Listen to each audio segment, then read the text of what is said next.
Are you inviting severe problems in your life by avoiding an uncomfortable but necessary conversation with a professional? I talk a lot on the internet, I talk a lot with people about their legal issues, but empathy is something that I must confess sometimes I lack, and perhaps I don't delve into the deeper psyche of the person in front of me. But I had to confront this issue that I have a problem with empathy when a close friend of mine was showing how much resistance he has to consulting a lawyer. So he's going through an immigration law issue, and me and a couple of other friends in a group call in this little mastermind that we have kept telling him that you need to consult an immigration lawyer in this XYZ country that you're planning to shift to. And he keeps saying that, oh, I asked ChatGPT, I asked forums, and I, especially being the lawyer in the group, kept saying, please don't make this mistake. Please consult an immigration lawyer. There are so many nuances which are lost on so many points. You cannot take this risk.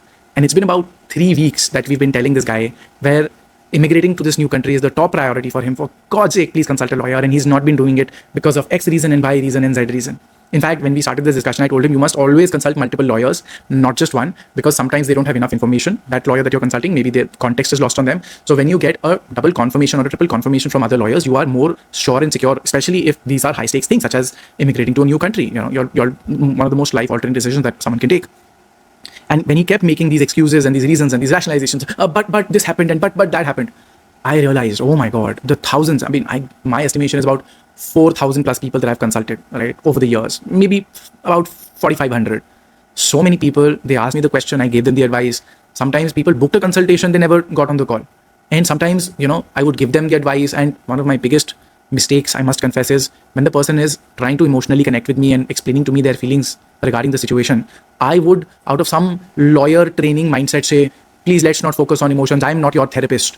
And let's focus on the facts. And now I realize if I do not emotionally connect with the client, somewhere they don't even trust me, because of which this legal training that I need to do when I'm representing the same client in a court of law and makes it a problem for me. That is what advocacy is. But it's one thing to, represent them in a court of law detached of emotions. Because mind you, and I was not planning for this video to be so long, but now that I'm thinking about it, this is also coming in.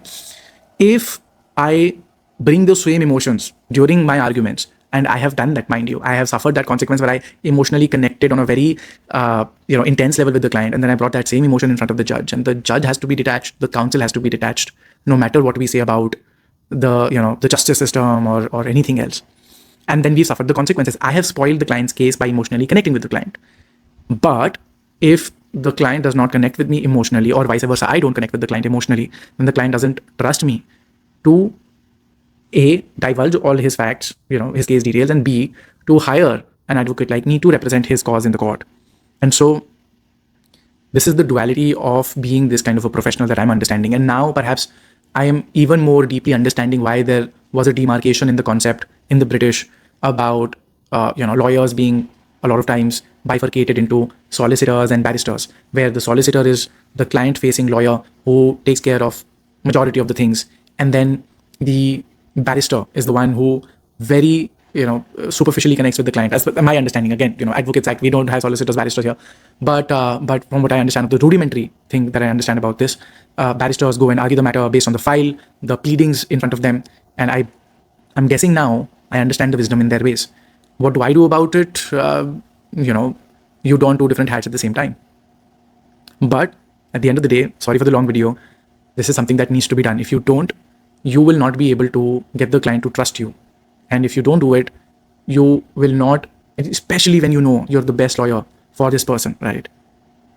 And then they don't go for you. It is sad for them as well.